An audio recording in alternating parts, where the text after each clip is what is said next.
Mike, turn your games down.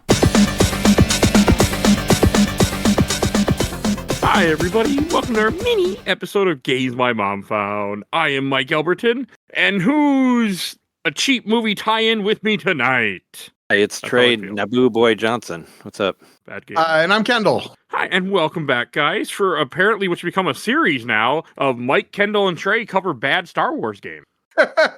Yeah, depending on who you talk to. 3 out of 4. So we're here to talk about Star Wars Episode 1, Battle for Naboo, developed by Factor 5 and LucasArts, published by LucasArts, and came out for the 64 originally in 2000. Okay, and Factor 5, what else did they do? Rogue Squadron, Rebel Assault, or no, not Rebel Assault. What was the one? Rogue Leader and Rebel Strike, which you haven't done yet, and Layer on PS3, which was the game that buried them because they tried to make it all motion controlled and it was awful. Okay, so they were not. We could do that in the future. So they were not. They didn't do the Clone Wars game that we did. That was a different. No, that was Pandemic Studios who did the other one. What we talked about it last time. The whatever the fuck it's called. Battlefront. Battlefront, yeah. They did the original Battlefront PS2 stuff, but not the new EA Battlefront. Yeah, that was a different company. But I mean, back in the day, Factor 5 was pretty much like the monolith soft of Nintendo. Like they did a lot of pretty amazing stuff for the 64. They even helped out with the Resident Evil 2 game that was on 64 by helped them get all the FMVs and all that. They helped out Capcom even for that one. So which is a pretty big deal. They were a good company. I don't think they still exist, do they? No, it's a Layer. They went under. Oh yeah, that killed them. Okay, never mind. The Dragon game on PS3, which I'd be willing to do an episode about because I think I have it somewhere. I really want to because I really like dragons in general. Like that's one of my favorite types of things. So I've been wanting to for a long time. But they patched it. I don't know if you can still. Well, I mean, I'm sure you can because I think the PS3 is still online. But there was a patch that fixed it to where you could control it with an analog stick instead of like motion controls. But I guess it was the like DualShock motion control that killed it because it just was awful. And it was part of, if you remember, like all that shit from like E3 where they had various games that didn't work that well at the time. It was didn't look good for early PS3 stuff. No, but I was a big fan of theirs back in the day. I mean, I was excited for this game. Well, I want to start with memories. I had issues playing the game, not because of the game, because of other things, which I had issues with this game because of this game. But I mean, mine was because of the way that I tried to play it.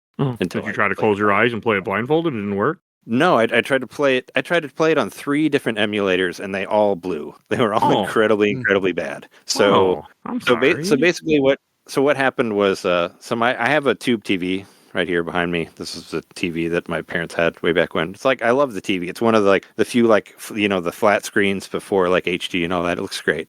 Yeah. But I thought it was broken because it was turning on and off like the light, like the color was messed up and all that. Everything was pink. So I thought like I was fucked for like the CRT, which sucks because these type of games you got to play them on CRTs. So I have a cheap HDMI plug thing that I got for my GameCube, but it works for like Super Nintendo and 64. And I plugged that into my HD TV, and that looked really bad. I was like, all right, well I can't play that like this. Like it looked stretched and everything like looked blurred, and it was not. It didn't look good. So I was like, all right, well, I'll just try to, I can just download it so I downloaded it on my phone, like for what the fuck, like the emulator that's on the iPhone that you can play like Delta. I played on the Delta emulator on there, which worked for a lot of things, not for this game. I tried playing the first level and it kept freezing in the level. And then when it froze, I had to start all over again. So I was like, I guess I'd have to try to save state it, but when am I going to know it's going to freeze again? So I was like, all right, well, I'll try to play it. I'll try to play it on my computer. So I downloaded 60force, tried to play it on there. Like all the ships were missing. It was just the backgrounds. There was no graphics in there. Like it was really fucked. I was like, all right, well, I can't play that. So then I tried it on. See the other thing I have here on OpenEMU. I tried that, but the backgrounds kept like popping in and out while I was playing the thing. So nothing was working for me. I'm sorry. And then I was like, all right, fuck it. So I plugged my TV back in and turned it on, and it worked, thankfully. And then I beat the game in like 2 nights. So there you go. That's my story. But I will say that if the game froze up on you periodically, that was true to original hardware. Not my copy. No, I mean it froze as in like it froze. Like nothing moved. Like that's never. I mean, I've had this. I bought this game on discount from Toys R Us. I don't know, 2000, whenever. Like I got it for like $10 on the cheap when I was in college because I didn't have any money and I couldn't afford new games. And it, me coming to it much later, like I liked it. It's my personal favorite Episode 1 game. I mean, there's not a whole lot to choose from there, but you like it better than the Racer? Yeah. Oh, I mean, the racing game, like I like racing games, but I cannot get into that game. Like I can do like the first race and that's it, And I bought it when it came out. Way too hard. Yeah, exactly. But even coming off of the movie, it was not what I wanted. I didn't want that game. I wanted this game. I wanted more of an action thing than a racing game, So, but I have both of those. I've had them for years. But I got the re-release too for Switch and all that. But I just, as much as I try, I can only get like a couple races in. It's like two. It's really hard. I did it for this podcast with a different group, and it was not fucking. It's super difficult. Yeah, it's like, I mean, it looks great. Like the remaster looks great or whatever. But yeah, I can't fucking get that far. And I can, and I've played like the arcade game. Like I do better at that. But I don't know what it is about this one. It just seems incredibly hard, and I just could not get very far with it. Yes, I do like it. Yeah, I haven't revisited the Episode 1 Racer. I do think it's like a little bit overrated. I think like a lot of people. As a racing game, I think there are other racing games from the era and since that era that are better. It's not one of I'm a big fan of racing games, especially arcade racing games, and it is not one of my favorites. For it being a Star Wars game that's also a racing game.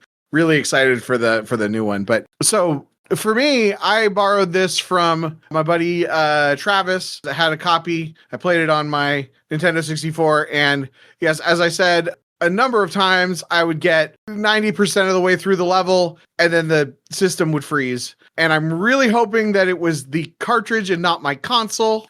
But I haven't played my console like a ton in recent years. And also one of my cats did knock it off the table. Something might have gotten jiggered.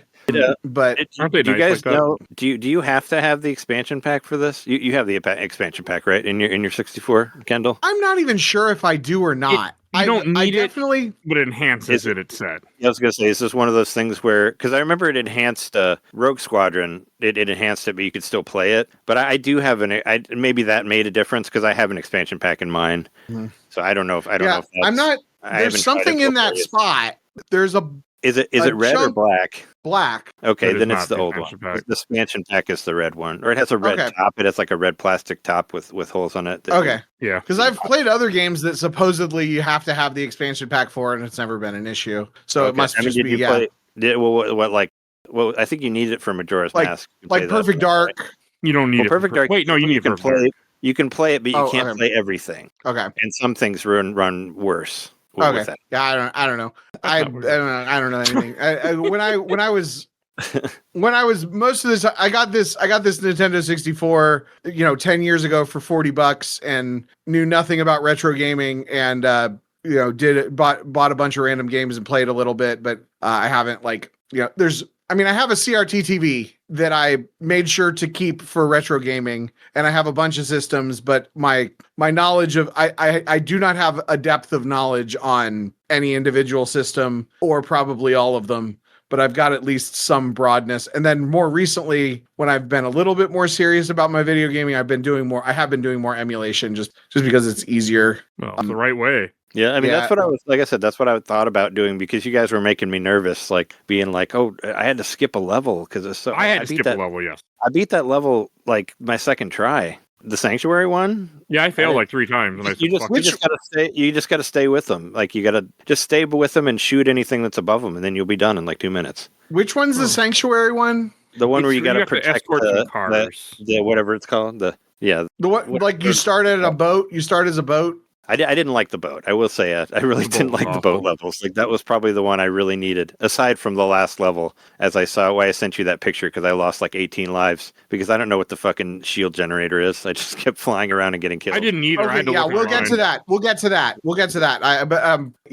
Is that your history then, Kendall? But So Sanctuary, I think you start as a boat and then you switch to the Starfighter. But you have to like defend this group of transports or whatever. And there's a lot of stuff that comes at you. And what I noticed is if you go away from it, then it gets destroyed. But if you stay with it and You just shoot whatever like passes by it. Then you can get through. See, if you were able to shoot I just tried to kill everything at once. If you were able to shoot in this game, if you were able to shoot things as they went past you, you were much better at this game than me. Oh, I just kind of. I mean, I did like what I do. I mean, I do have a lot of experience with the Factor 5 games. Like I've been playing them all like from release still. Because whatever. I could usually eventually take out the things that were stationary. Oh yeah, I mean it was like shooting like the droid ships or whatever is difficult. Like it took me a long time to figure it out, but I mean I got it eventually. I got better at it, I guess. I still don't think I'm all that good. I do really miss the targeting computer that you get later in the GameCube stuff, like in Rogue Leader and Rebel Strike and all that. Yeah, just the stuff will glow that you have to shoot. You know. Yeah, it was missing some quality of lives. Definitely. That was rough. Yeah, let me think. And I got through about half the game, and then I did. Mike provided the cheat codes, and I turned on the unlimited lives. And once I turned on unlimited lives, it was much better. It helped a lot. It helps a lot. But I did get. I mean, I got through the first like eight missions before I turned it on, and then I just turned it on. I don't. These games were made for you to basically like, play these 15 levels over and over again and get golds. And then that was what it was like at the time. You could only afford like one game for a month or whatever. And that's what you played, so that's kind of what it was. But as of right now, it's like, it's always the worst time whenever I have to do these podcasts because I'm doing a bunch of other shit for our show too. But, I feel like it's always something, but regardless, I wanted to get through it and I did. So. But the unlimited lives helped. Like I'm pretty sure I could have beat that final level without those. It's just kind of funny that I just kept dying, and it didn't matter. And it's like, because the game doesn't notify for that part. 17, it doesn't tell you what to do, really. Yeah. No, you have to like, and there's it does, but it's like, what's the shield gen? Yeah, I literally okay. So for those listening that haven't played the entire game, we're talking about the final level, which is going after the droid control ship. It tells you that you need to I think it tells you need to destroy the shield generator eventually. It does. It tells you to destroy it, but I don't know what that is. There is absolutely no way of knowing what the shield generator is. It's funny because they do actually show you shooting. They show somebody shooting the tractor beam things. Yeah, right. At the beginning, so it's like, couldn't you just did that again? Right. Yeah. Because I destroyed like everything that I could destroy because I didn't know what was going on. So I blew up like all the radar dishes and like all of the fucking guns, and I started shooting the towers and stuff. And right. Yeah, because you can blow up. There's a lot of stuff you can blow up on the space station, but the shield generator that they want you to blow up is literally just it's not even like a box that's sitting on something. It is like part of the superstructure. It's like a section of the superstructure, but it has of the space station. There is nothing on there other than the fact that there's a bunch of turrets around it, which there's turrets in other places on the ship too. But there are, like, in retrospect, you realize, there's 6 turrets right next to this that will instantly kill you if you fly close to it. Probably that's the thing you're supposed to shoot at. It's but I had to watch a YouTube video. Yeah, I watched a video too, just because I was like, all right, I'm either like really stupid or maybe like, I don't know. I haven't watched episode 1 that it's much. The game. Like, do you see it? Is it in the movie? It's like, like when you blow up the balls on the Star Destroyers because you've seen it in the movie. It's like you expect. Right. Yeah. Well, yeah. First of all, yeah. If in Rogue Squadron, when you're destroying shield generators, although when we played Rogue Leader, the third shield generator on the one Star Destroyer, which is not even a shield generator, that's on the bottom. Yeah, but they blew it up in the movie, so it's But the balls in the movie also, that just is very like clearly that's an obvious target. Yeah, and also that one had the targeting computers. But I mean, you would do that. I think you do a similar. I don't remember. I haven't played. It's been a while since I played Rogue Squadron, like the original 64 one. I'm sure you guys did an episode about that already. I did, yeah, but it was before you guys. Yeah, but I mean, for that one, I mean, a big thing between this one is that one is like the big gripe of Rogue Squadron was there were no space levels in it. It was all like on land stuff. And this was kind of like a follow-up to that. That's why we had space levels in this one, because they're like, all right, well, here's your space levels, because there were 2 space levels. 2 space levels. Yeah. So people were upset they weren't in the other one. So this was, and also like one of the coolest things about Rogue Squadron is it had that like Naboo starfighter like hidden in the game, and it came out like way before the movie did. And then there was a code that nobody knew about, and you put it in there, and it was there, and then you could fly as a starfighter. And I was like, oh my god, that's so cool. So that was, I don't know, that kind of like, it's like, oh yeah, now you can use them all the time in this game. That was kind of part of me going into it and being excited for it, I guess, at the time. I will say, this is a series now. I was playing this game thinking that it was the same company that made the Clone Wars game, because it also felt very much of a piece with that, because you're playing as like vehicles and ships and sure. Clone Wars 1 is probably inspired by these games, I would say. And yeah, I liked this one better than that one, because I really didn't like the like, I thought the Clone Wars game had too many ships, none of which any of them really felt good. This one had a smaller roster of ships, probably, because it's it's a generation and a half earlier or whatever. But I got the hang of at least like the speeder, and yeah, definitely got the hang of the speeder, and the Naboo fighter I got the hang of it by the end. Fine. It took me till the end, but I thought that, yeah, in general, I felt like the controls in this were a little better than that, which is why I like the Naboo fighter. As far as the vehicles that you had, like I like the Naboo fighter one of the best, because that one was quicker at turning. Like a lot of the other ones, like especially some of the speeders were so bad at turning. It's like how am I supposed, and there were that level that was after the sanctuary where you have to kill those tanks like really quickly, or they'll destroy that building and you'll automatically game over. I had more a hard time with that one, but yeah, you got to be quick on that. You got to kill those tanks before they even get there. But if you get there and you try to turn around and shoot all the tanks, it's no fucking way. Like it just doesn't work, and it's like then it blows. It works fine for me. You just got to use your missiles. Really hard. No, I could, but I couldn't turn. Like my tank could not turn. Like I stopped, and it just was like, that's the problem.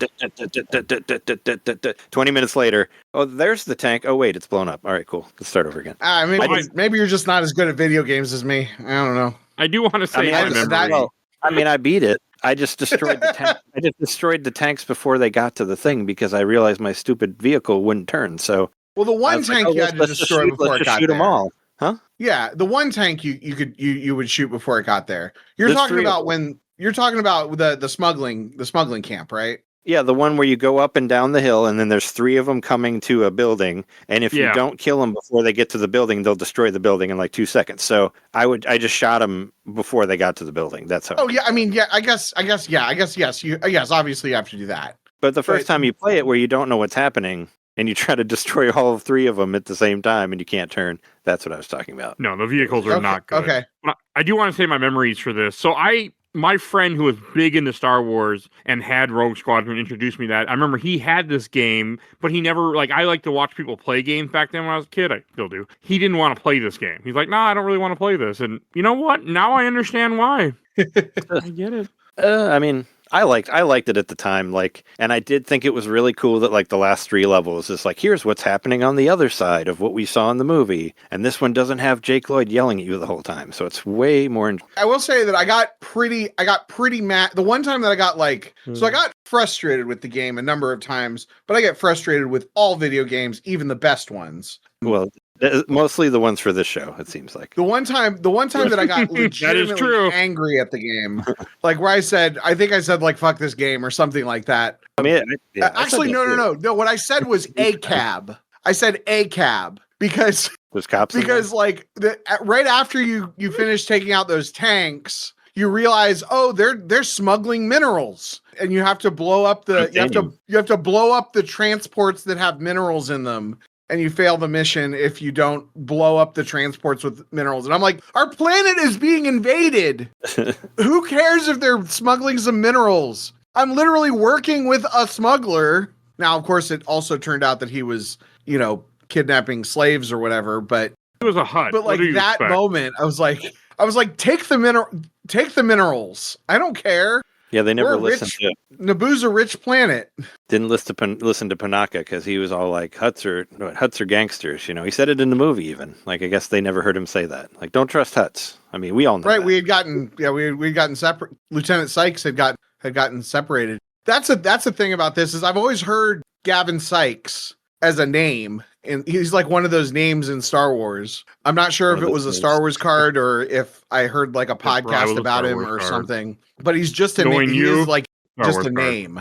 I mean, they got cards to everybody. Yeah. Well, especially because you played the like right the competitive game. Yes, yes. I forget what it was called. I mean, I played it in high school. I got some decks of it, but I haven't touched it in years. Like the one that was out the same time as like Marvel Overpower and Magic and all that stuff. Mm-hmm. So I want to know, Trey, what is your history with this game and why'd you pick it? Oh, I told you I picked it up. You did. On the cheap at Toys R Us for $10 in the bargain bin. I don't. When I was in college, I think it was before I moved to Chicago. Obviously, it was when I was still in Lincoln, and it was just I couldn't afford new games, but I was able to get this one for $10, and I was like, I enjoyed it. I remembered it was rated pretty highly, and I was pretty low on episode 1. Because a lot of things. But I watched it. I understand. I was 19. I was out of college, and I was like, "This movie's awful. We got this, awful racial stereotypes in here, multiple ones all over the place." And Jake Lloyd was probably the most, that guy. But I do like. This is probably one of the first anti-Jar Jar things I saw on video game forum. That's for sure. Why could they kill him in the opening thing? I forgot about that. By the N64 logo, it was kind of the start of that, or at least that's one of the first things I've seen. I think I don't remember if I played this before. I saw like the Clerks cartoon or whatever, where they make fun of where they do the court scene where they bring George Lucas in and make fun of him about the movie and all that. So there is not a Star Wars card of Gavin Sykes. Oh, okay. Good to know. So I must have I don't know where I heard about him. I mean, you're not really into Star Wars that much, so, it's hard to say.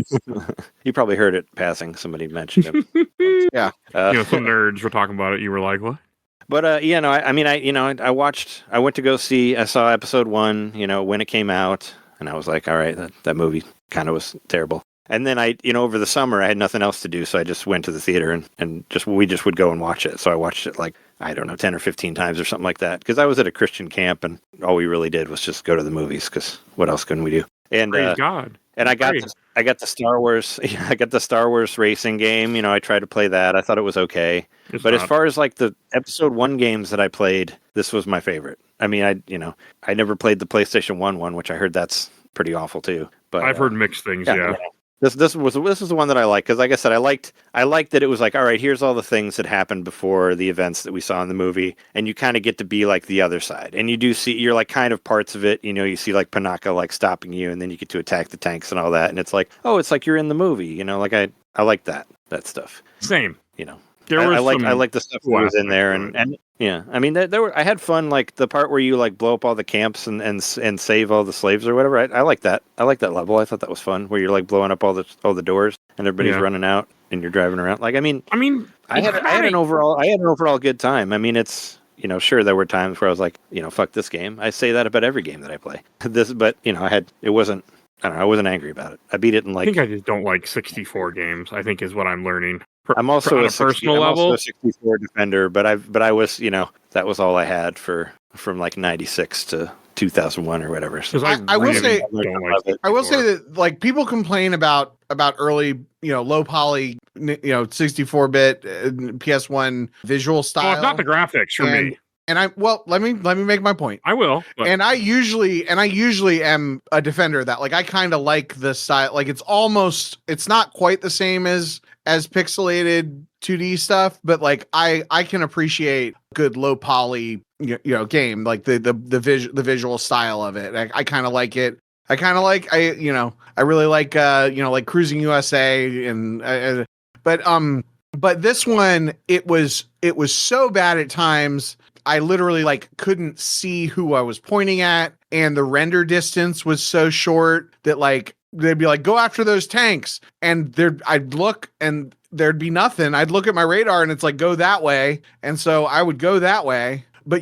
I really had to trust my radar, because I literally the tank was not there until I got right on top of it. Yeah, but yeah.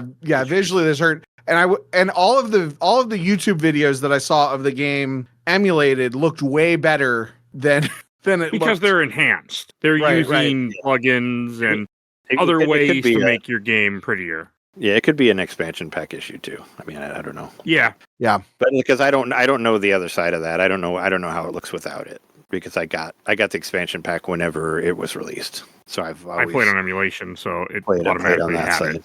Right. But You probably played it on emulation, so it probably looked way better. Yeah, well, some of them they like fine, but it depends. Yeah, it's like it depends on which one you do, because like I said earlier, all the emulation ones that I tried, they just were not right. They just but Mike is a pro. Yeah, I didn't mess Mike, with it. better at it against. Yeah, I am, got but the I best didn't. emulation. I didn't do any altering to anything. I just played the game very much as is. Yeah, but that's how good Mike is at emulating. Is that he just Mike plays it put this on as the is, Steam and Deck, it still didn't is care. in 8K.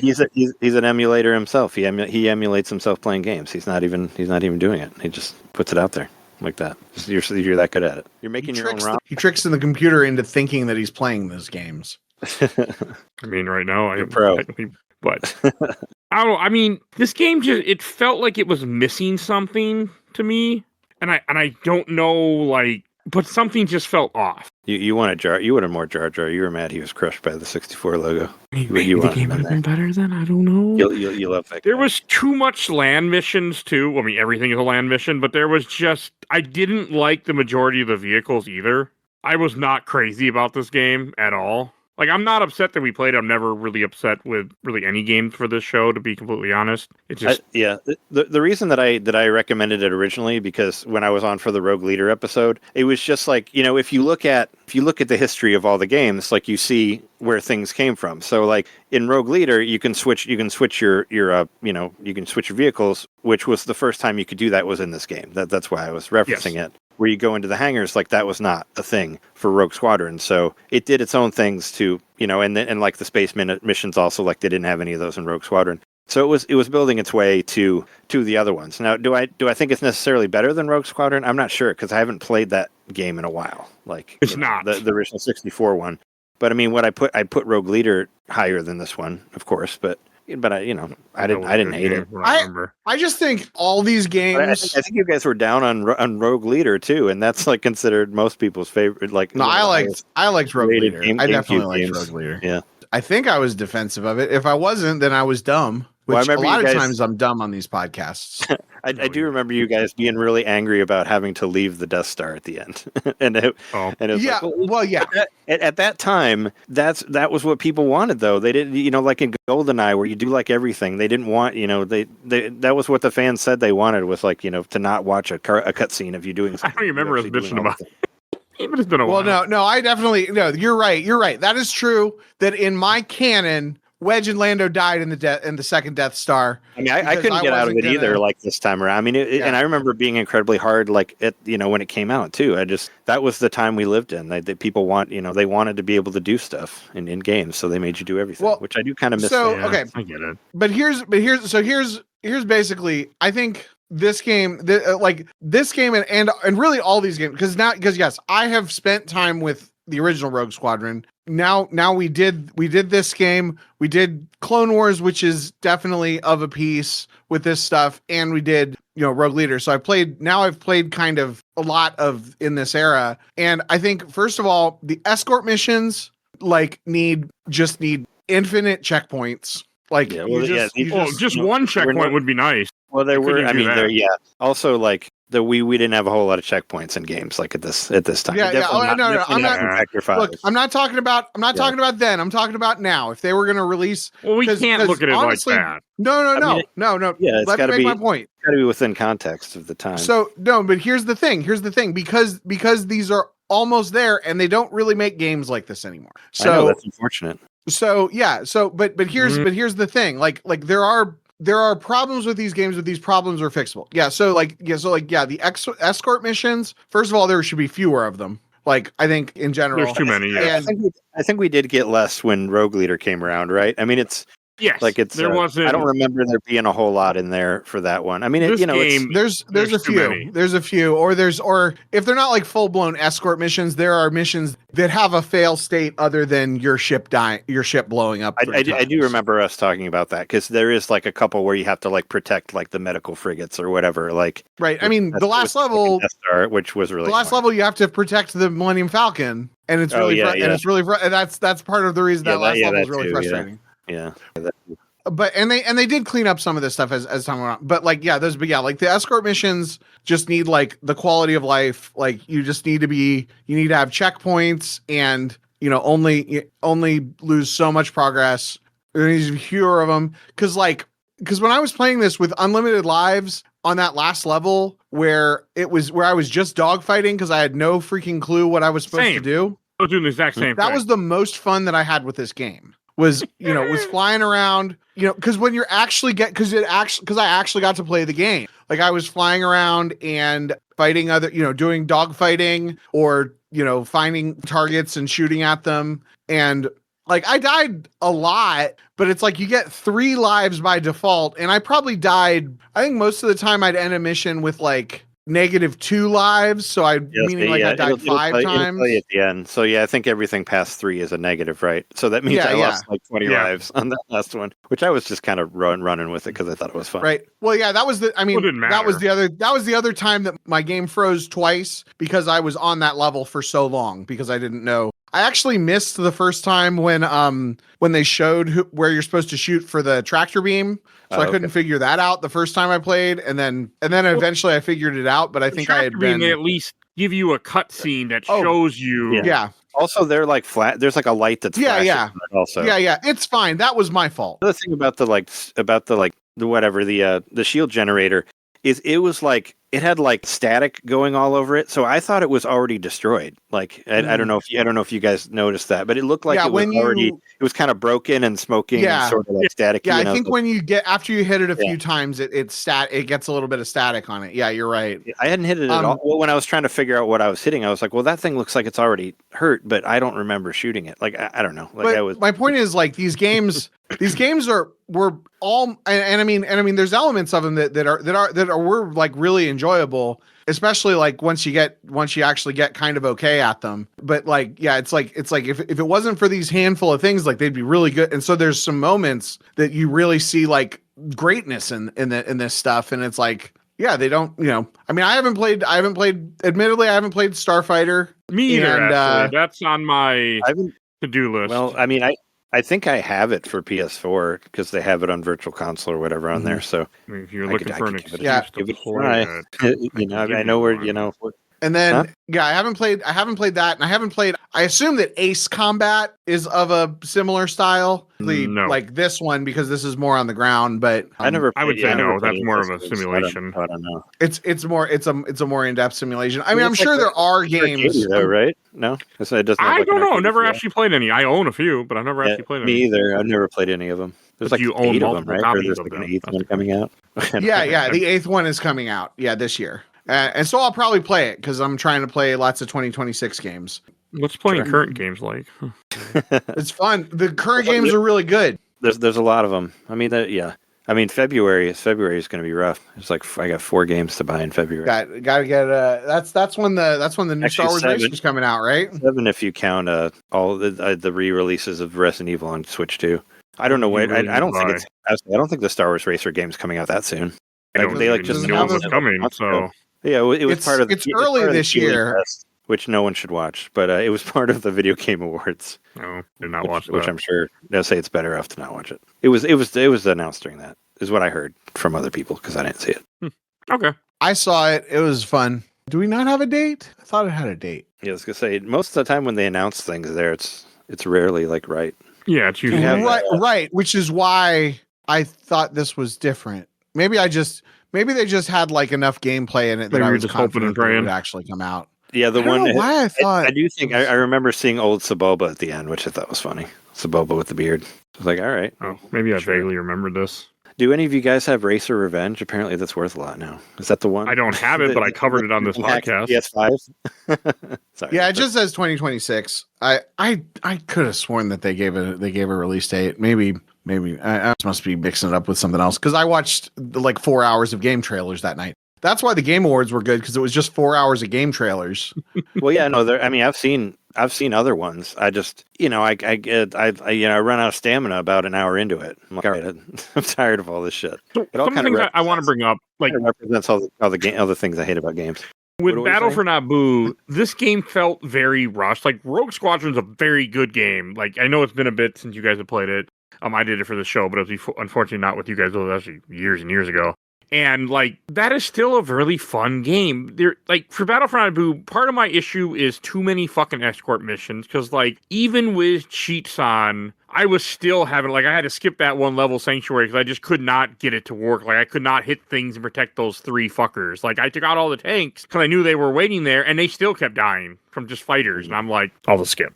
And that's also a thing. Like, you can, I mean, I guess the thing is there are cheat codes in order for, that is part of the game. If you just want to be able to experience that, if you have a level that you can't beat. I also judge your game on when I'm using save states, I shouldn't have to cheat too. Is always been kind of a rule of thumb of mine. I mean, I did, and I don't care. It's like, it is what it is. I mean, help me out. I beat the game. I saw credits. I'm happy. Like, Infinite Lives really helped. I mean, I also did, like, Advanced Shields and stuff. But the game could have been cool. Part of my big issue with it is too many ground missions, and the ground vehicles, one turn like shit and aren't that much fun.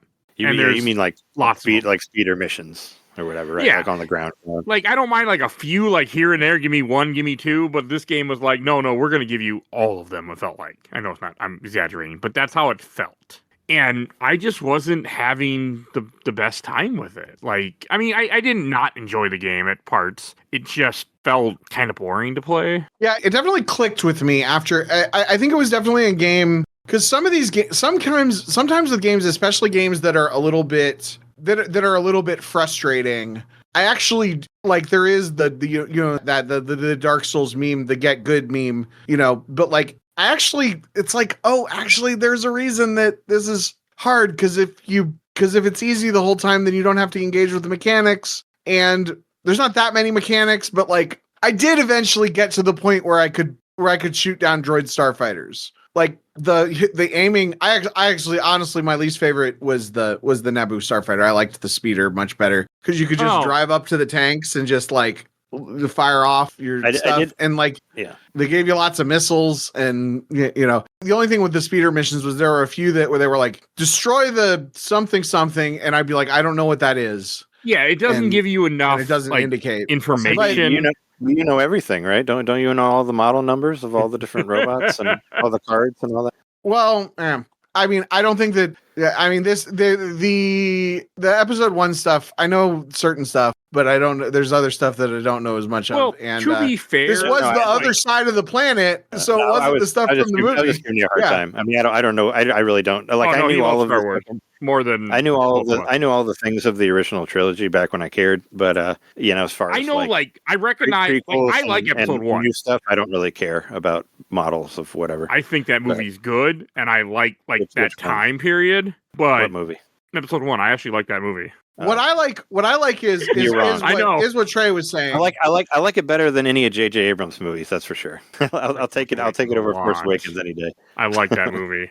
Yeah, I would say that killed Star Wars for me was those movies. I'd say Star Wars Episode 1 is like one of the 12 best Star Wars movies that there is. So as far as Star Wars movies go, it's definitely one of them. Yeah, you're correct. Yeah, I would say, yeah, which makes it probably top 20 movies overall for me. So even though it's the 11th, I've seen with Jake Lloyd in it, it's better than Jingle All the Way. Like, that's another favorite of mine. Yes, you love. I do think it's probably a little bit better than Jingle All the Way, but Jingle All the Way is my favorite Christmas movie. I haven't seen it in years. But another thing I want to bring up, like when you said the other side of the planet, I mean, yes, you're joking, but at the same time, I really do like the story of this game. I think the story is one of the better parts of the game. Because the idea that this is showing you what happened off screen when you're with the main characters of Phantom Menace, like, I like that. I like this world building. I like the idea of showing, like, hey, this is what's going on. They're fighting their own battle on the planet. It isn't saved just because of a 10-year-old kid who thought had made with an angel. It's not saved by accident.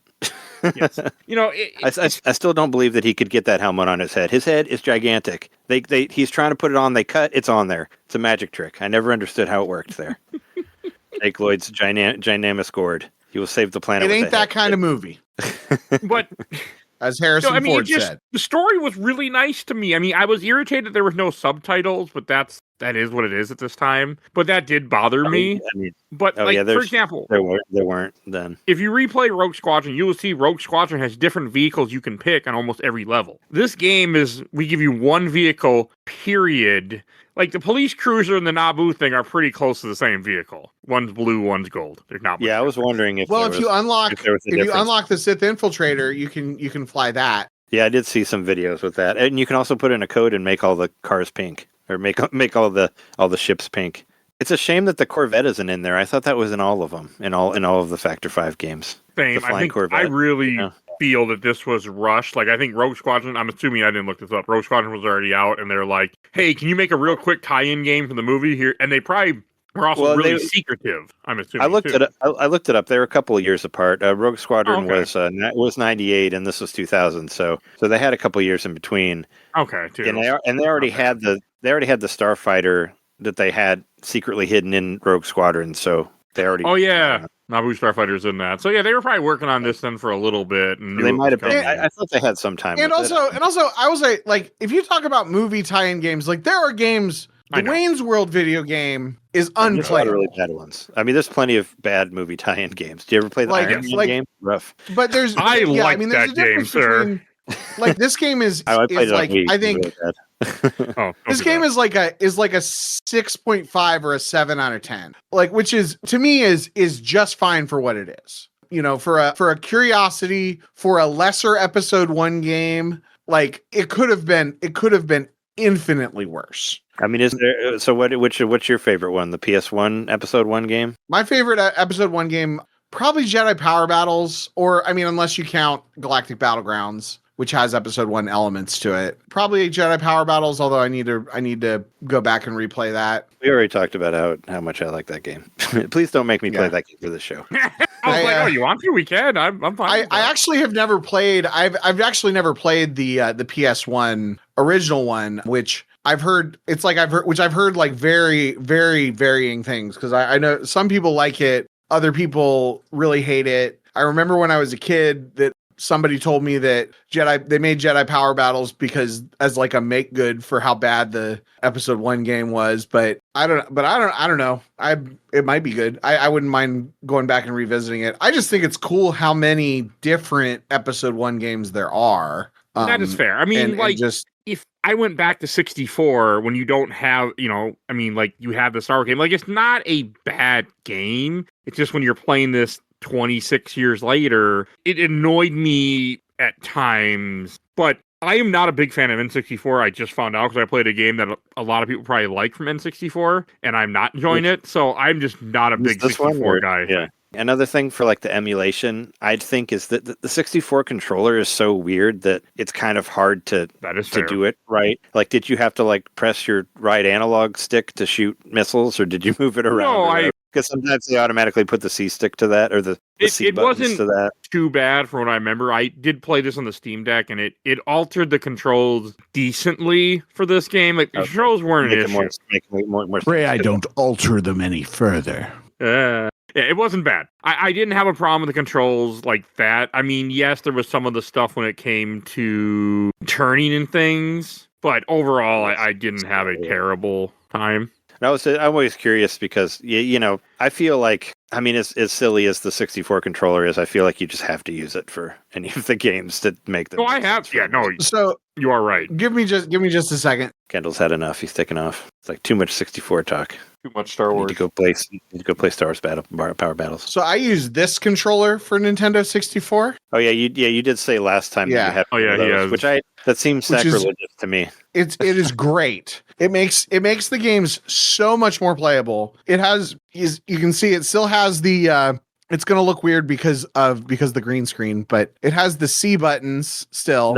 Yeah, I can see it. And then it's got the analog stick. And so everything is basically taking out the middle part of the basically the Triforce of Power, or the whatever. Yeah, and it just makes games play so much better. I mean, the analog stick is a more modern. But yeah, it makes Nintendo 64 games just so much more playable, and it does play. It plugs into the original console and. Yeah, I've seen them. I thought about getting them before, but I like the old weird Trident. I bought the NSO, the wireless one for the Switch, and I still use it. So whatever. I was playing Rayman 2 on there. That's an awesome game. You guys played that one? 64. I've never played that. That game's awesome. No, I don't think so. Yeah, it's still really good. It still looks great. Either. No, it's good. It's real good. I mean, it blew me away when I was in college, and I still think it's awesome. So put me down for that. I've never actually really played any Rayman games. Rayman 2 is good. I mean, well, those new 2D ones were really cool too. Yeah, those I want to play. The Rayman Legends. I played those on Wii U. You know what? I wish there was. It's a Wii. And there might be. I'm sure there's like a fan game of this somewhere, or there might even be like a Game Boy Advance game or something. But it would be really cool if the prequels had gotten the Super Star Wars treatment. Yeah, I mean that's what I was hoping for. Because I know I like those games. A lot of people don't, but I like those games a lot. There was like an episode 2 Game Boy Advance game, but it was not super. Yeah. No way. But yeah, no, that's what I wanted too. But I mean, yeah, it's more the episode 2 game was more like a beat 'em up. Yeah, I don't even remember. I don't think I ever played it. I have no idea. Yeah, the third one I know is a beat 'em up for Game Boy Advance. There's a. I played that game. That game was fun. Well, I played. That's what I've heard. I've never played it because it had 3D. It had like some like. The 3DS one has some vehicle stuff in it, some 3D vehicle stuff. Maybe I'm thinking of Revenge of the Sith. Then I don't know, but Attack of the Clones is somewhat like it. I think I like those Super Nintendo platformers. They're too hard. They're very hard. But I play them on easy. Whatever. That's what I do. I just play the first level over and over again of Super Star Wars, and usually it scratches the itch I need it to. I mean, you can beat Sarlacc Pit. I mean that first level is pretty easy. You just gotta collect all the hearts that you get from the guys you shoot. Not on it to keep your. Not when up. you're bad at video games. Yeah. You underestimate how bad I am at video games. Oh, I thought you were the best because you beat the tanks really quickly. Apparently, you put in the code for quick turning. You made it work. I'm good at that game. I'm good at turning. I'm good at racing games, so that makes me good at turning. I'm a huge racing game fan. There's plenty of good. I like Beetle Adventure Racing. You do an episode about that yet? That's another 64 game that is really fun. I did not. I also have found out a lot. I really don't like racing games. So you're so racist. Yeah, I suck at them too. Whenever random racing games that are somewhat Star Warsy, I do want to cover the original F-Zero for SNES because I never played it. Whenever I stream a video game, F-Zero is like one of my favorite games ever. I know, I've heard you. Whenever I stream a video game, I title it "Kendall is bad at whatever game." So I was actually thinking about doing a stream or a series of streams and just call it "Kendall is bad at driving" and just be racing games and driving games. As long as it's not in real life and you're just filming yourself driving badly. Yeah, I mean, that I could also do that because I am also bad at driving in real life. I would say that you may only be able to do one video of those, depending on how bad depends how bad you are. So a couple things that I just want to say about this game. Like, I mean, it's cool that it exists. It probably would have been a lot more fun in 2000 versus how I felt about it now. I mean, it is a nice, and you are right, Kendall, this is a much better movie tie-in than so many other games. This is not a broken game. It was a little too challenging for me at times because there's too much escort bullshit, and it just felt bland, but I'm also not a big fan of this type of genre, I think, also. And much as I do like Episode 1, The Phantom Menace, I don't care for Naboo that much. And this game, I mean, the story was fine because I liked the fact that it was different, and I get to see more world building of what was going on the planet, but... And it made the Separatists? Yeah, no, it's Trade Federation currently. It made them a lot worse, so that was kind of cool. Sure. And at least you didn't have to hear like how cringy they're those guys are really they talk about them, but you don't have to hear them. Even when I saw that in '99, I was like, it's making me not feel great. It was cringe back then. No, I think it's so racist. Yep. Because we compare this to so the difficulty here compared with I just think this game wasn't as hard as some other games that we've played. And I mean the Clone Wars game, I had to set it on easy. And Terrascasi. And I got through it. I mean, Masters of Terrascasi is a fighting game.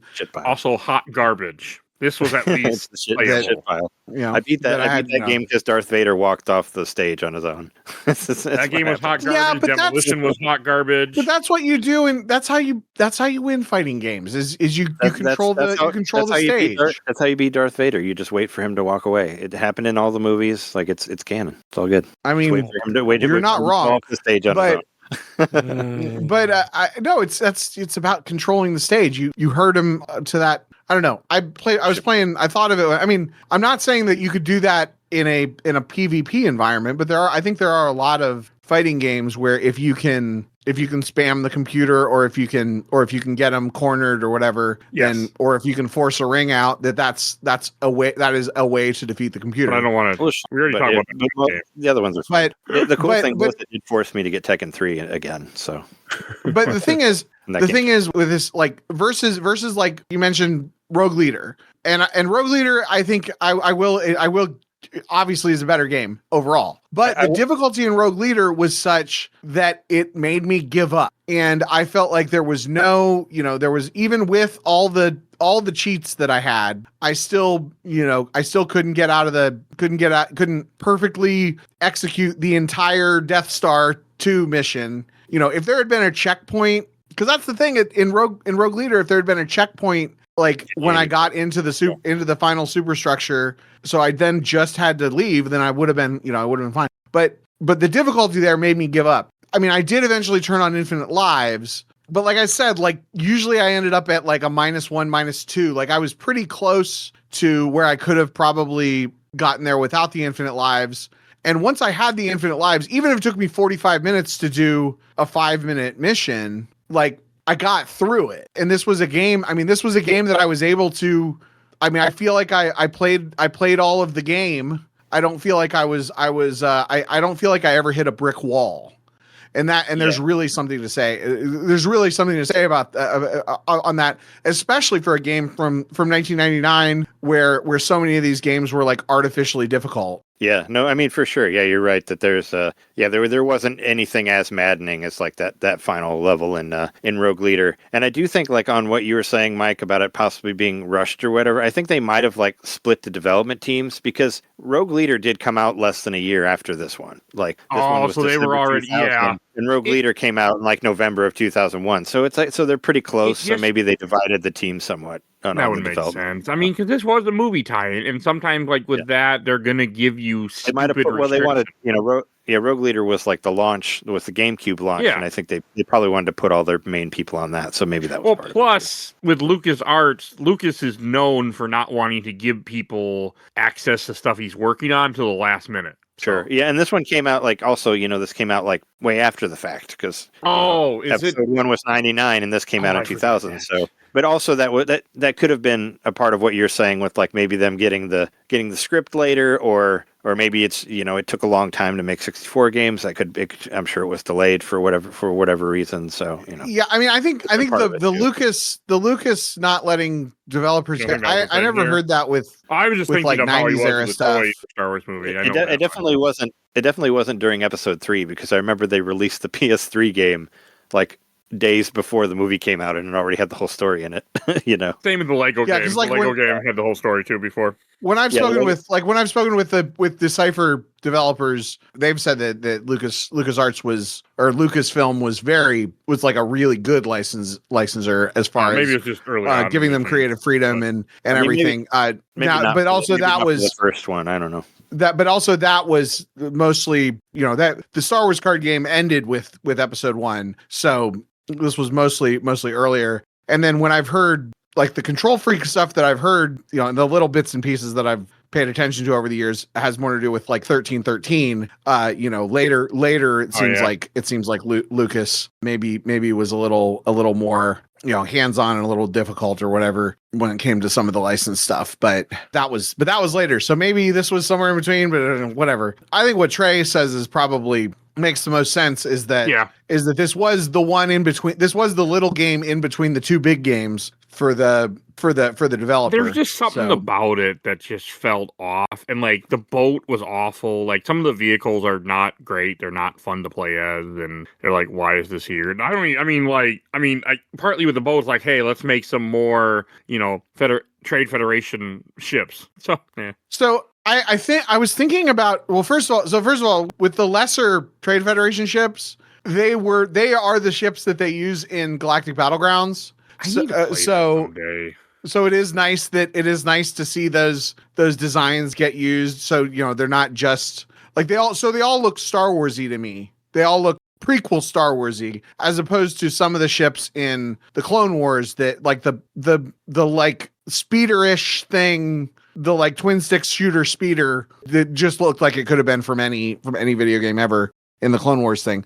But what was my point? I don't know. Okay. So a while back, I was listening to a podcast and they were talking about some like Xbox 360 game that was like like a 7 out of 10 shooter, and they were like reading through reviews and they were like, oh, compared with whatever some other shooter, compared with whatever Call of Duty, this doesn't do this, and this. And when they went back and played it, they didn't notice those things because it just felt like a 7 out of 10 shooter for the Xbox 360. And probably that Call of Duty game that review was calling out was probably an 8 out of 10 for the 360. And 10 years later, you don't notice the difference between a 7 out of 10 and an 8 out of 10. I feel like most of the problems that I had with this game are problems that would be with basically any game that came out in 2000. And so that's where I didn't notice those issues. And then the sort of digestibility of the game, I really appreciated.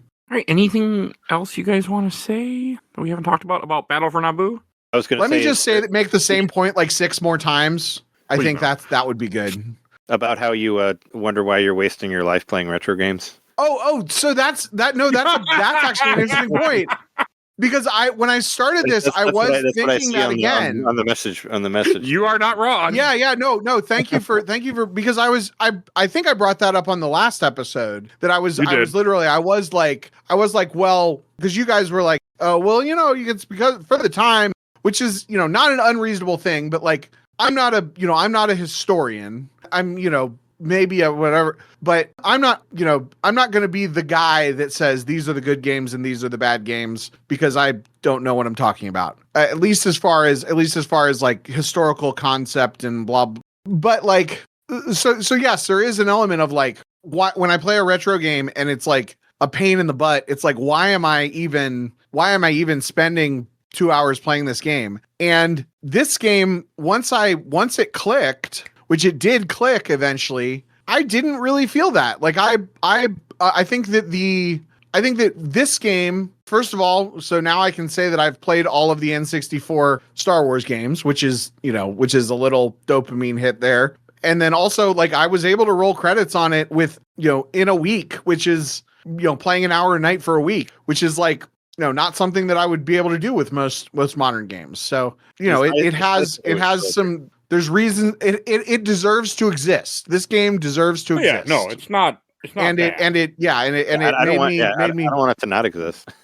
Yeah, and it made me like, yeah. I mean, it did sort of. I'm still considering like what how much energy should I put into playing retro games when modern games are so good and when there are obvious like essential greatest games of all time that I haven't played. But there was something to this one.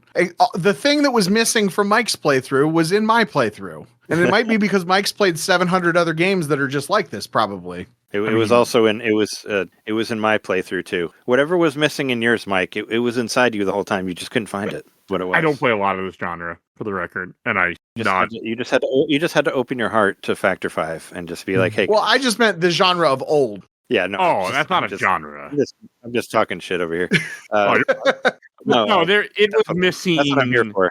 Some of like what I look for. I mean, I just don't play a lot of flying games like this. Like, yes, we have done all these Star Wars ones, and yes, we're doing another one soon. But it's my fault because I like these Star Wars. No, it's fine. Games. It is especially good the for Factor 5 ones. Like I said, they were a huge deal to Nintendo at the time. They were, and it's good for me to play all these different genres and types of games. Like last year and this year, I'm going to try to keep doing this. I'm trying to go out of my comfort zone and let people like just recommend stuff that I would have never put on the show. Go, hey, why not? Let me try this. Let's talk about it. Have you done the X-Wing TIE Fighter and X-Wing versus TIE Fighter? No, I have not. Oh, the PC games? I mean, those, yeah. I loved TIE Fighter when I was in high school, but I can't seem to get it to run well on anything anymore. I put hundreds of hours on Steam, and it makes my computer freeze whenever I put hundreds of hours into the X-Wing versus TIE Fighter demo. Yeah, you have to because these are older games. There's some workarounds, like a PC emulator or something, right? Like, I mean, yeah, I played literally. I've used those before. So. 97, Well, but you can get them off a GOG, don't they run okay? I mean, X-Wing versus TIE Fighter at least runs fine. The GOG version does. yeah, I got it. I bought it on Steam, and when I tried to play it on my old computer, it was like 1 frame a second. And my computer, I just got a new computer that's like only like a year old, and it just like the whole screen turned white when I tried to do the TIE Fighter game. So like it just wouldn't work. I don't know.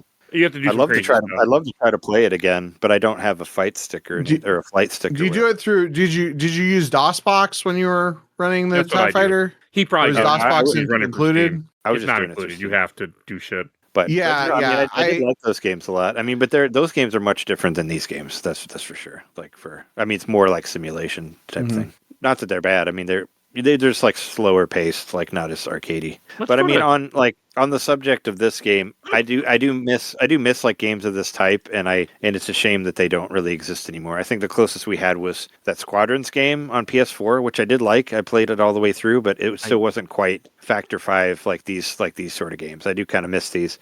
And they were supposed to re-release them on Wii at one point, but I think that was maybe because of the layer stuff they ended up not doing it. But that was I've seen footage of it. It's out there of like a collection of these games that were going to be released on Wii, like the Rogue Leader and Strike and Naboo and Rogue Squadron and all that. I wish they would release them again with save states or checkpoints or whatever. Just update them a little bit to make them more playable. No, I agree. But no, I had a good time. Like I came to it later, and I was kind of a little worried because you guys were both kind of like, and I'm like, oh well, is it gonna suck? But I just kind of sat down and got through like 8 missions, and I was like, yeah, that was not bad. And then I sat down again. I was like, oh no, it's Sanctuary, and then I just was like, did Mike really mean that one? Like.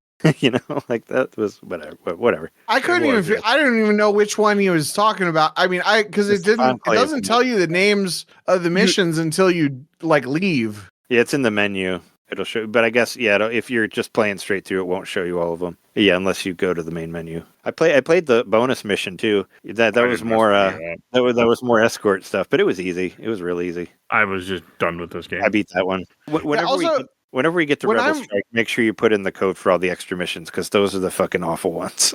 Okay. The on foot ones, but you'll have to unlock them. So just put in the thing for all of them. Sorry, what were you saying? When I'm in that group chat, also like that's like real time frustration. Me having all my crises. Like when I play video games, even if it's my favorite game, like when I was playing Ghosts of Yotai, and I was loving that game last year, I was still complaining about things while I was playing it.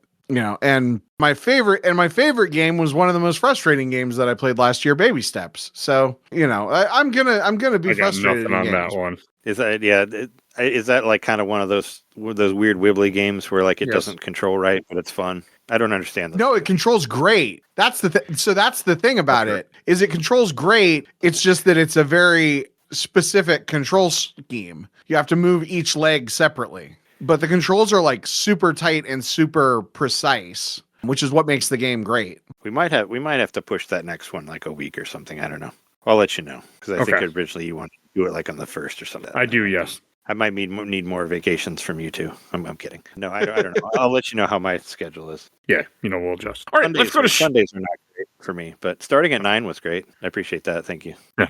Fine for me. I just didn't know if Kendall. All right, let's go to Shelf Stacker Box. That this went longer than I expected to, but I should have known better. And these Kendall, lead us in. Episodes always go 2 hours. I mean, we're not even in an hour and a half. We started a little late. We're like an hour and 15 minutes. This is short compared to the Nintendo Main podcast that we did. Our last one was 4 hours long, but that was our Game of the Year one, so you should expect that. Anyway, yeah, who's up here? Kendall, please go first. Okay, so I mean, it's like this is like compared to what? And it's like this is a Star Wars game, and I also don't like this. I was like, this is definitely whatever it is. It's not the stack. There's it's Shelf Stacker Box. Either I know, but it's either not. It's either the shelf or the box. Because on the one hand, it's like this is a lesser Star Wars game. Like this is not Rogue Squadron. This is not Episode 1 Racer. This is not X-Wing versus TIE Fighter. This is not Masters of Teräs Kazi. Like this is not one of my favorites, but it is probably the first one that we've played on this podcast that exceeded my expectations.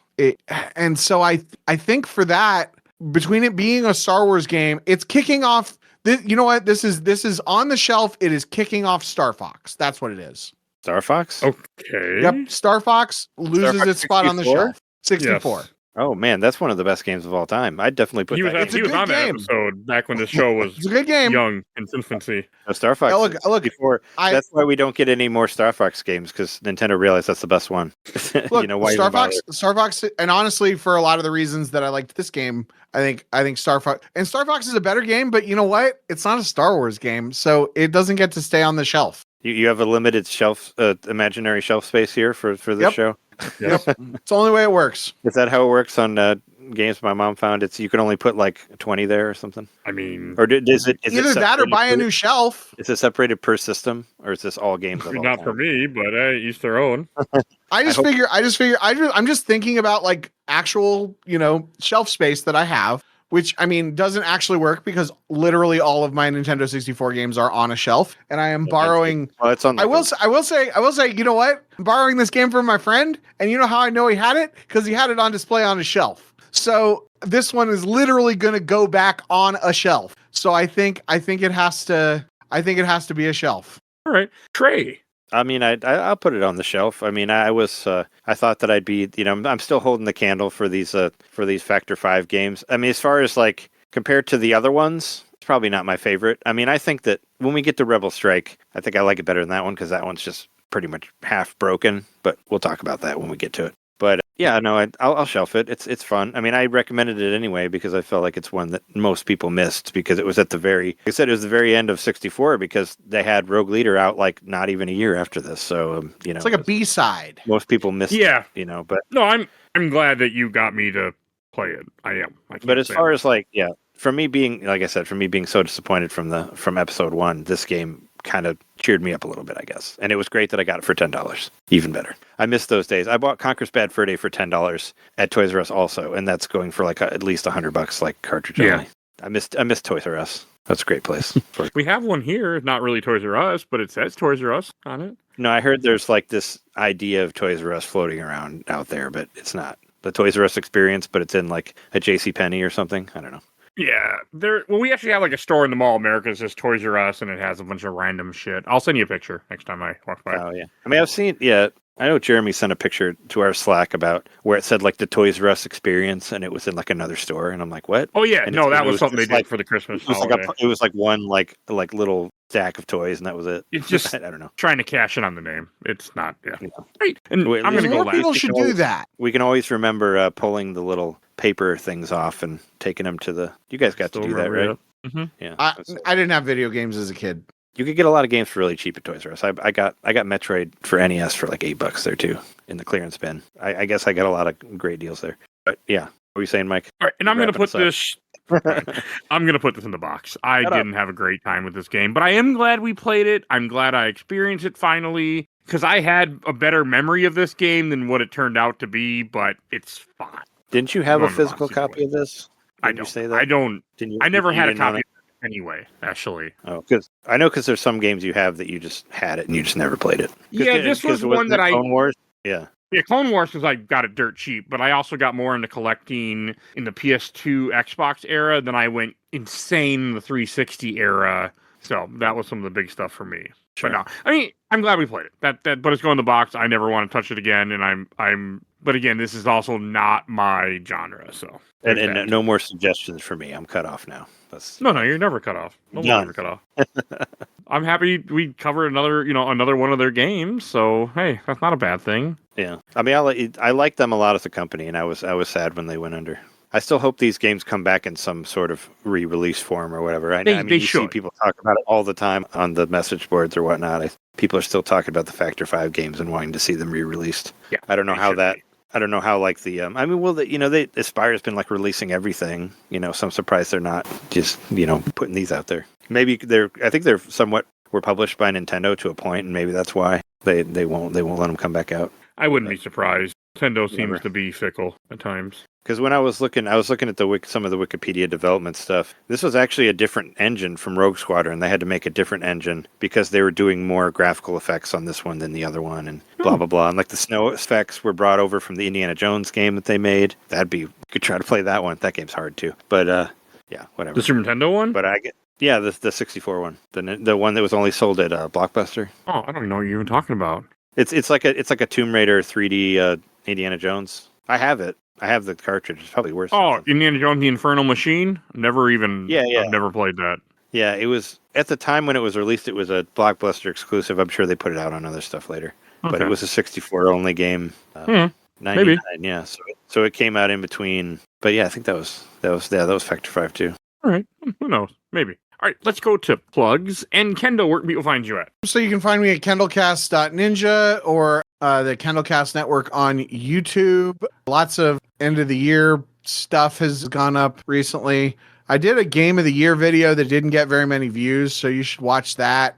And the Pull List podcast will have its Comic Books of the Year episode up probably by the time this episode posts. And the Movie Roundtable, I forget what movie we talked about, but we've talked about lots of movies on the Movie Roundtable. So, yeah, if you like games my mom found, I think the Kendallcast Network is of a similar genre, except for less video games and more other things. So, but there's also video game stuff there. So, yeah, there is. Mike does a lot of things. I do. You got movies too and comics. Oh God, yes. That's what I've seen. I do. Yeah. I've about to be 200. By the time you hear this, I think it should already have been 200 movies, which doesn't include all the MCU movies that I covered. So it's like 230 something. But yes. Whoa. If you want to hear more of me, you can go to NintendoMainPodcast.com or YouTube.com/NintendoMainPodcast. Or if you want to support our show and get bonus episodes, you can go to Patreon.com/NintendoMainPodcast. But yeah, look up Nintendo Main. You can find all sorts of stuff. We're doing end of year stuff as well. Our last episode that we did was our big best games of 2025 episode. So it was 4 hours long, but it was fun and had a good time. Well, I think my Game of the Year episode is 8 minutes long, so it's shorter than that. You're like, my favorite game is Ghost of Yote. See you later. That's what you said. That's the only new game I've heard you talk about on here. So, that one. Spoilers. Spoiler alert! It was one of those two. I have a Game of the Year video that I've been working on too that also probably won't get any views, but check it out on YouTube when it gets up there. I only have only got 4 more games to get through. I'm hoping it'll be up before the next Nintendo Main Podcast episode. So check that out, and you can find me on Blue Sky and wherever else. Just look up the name of the podcast. And if you enjoyed this episode, over 900 other episodes of this podcast, you want to hear the rest of our Star Wars content, there's a shit ton. You will see that in the show notes here. I have it all. All our Star Wars episodes, you can just scroll through that and see what interests you. There's a lot of Star Wars episodes. Our most type of episodes we've done on this podcast is Star Wars, so check that out. If you want to support the show, we do have a Patreon. Little dog can vote in our Patreon poll. We have 1 to 2 polls a month, currently 2 polls for January, February for sure, so check that out. Great way to support the show. A little is $1. And if you donate $10 or more, I will plug your podcast or YouTube every episode I make that month. I make a lot, so a lot. So check that out. And for these lovely people, Phoebe Stanton, the Let's Play Princess, you can follow her on YouTube and Twitch at the Let's Play Princess. And she also has her own podcast, Nerds Broadcast, so check that out too. And also check out Zach's podcast, absolutely the best podcast of work in progress. Talk about the MC movies, MCU adjacent movies, and they are currently doing the Alien Predator franchise, so check them out. And also check out Gamer Looks at 40 with Bill Tucker, and because he's back, and he also started a new podcast called Carrying My Cross, so check that out too. Religious, but hey, if you look at something different, definitely, he's a great guy, so check him out. And we'll give a shout out to my awesome intro and outro courtesy Helena, Hell Has Free. Follow her on TikTok and Instagram. And join our Discord. If you want to be on the show, you want to suggest things for the show, join the Discord. It's free. We're always having new people just join and lurk. I don't care. And please follow us on Facebook, Instagram, Threads, Blue Sky, and rate and reviews wherever you get your podcast. I think that's everything I need to say. So we will see you guys all next time. Bye, everybody. Later. This episode was so wizard. I never worked that in here.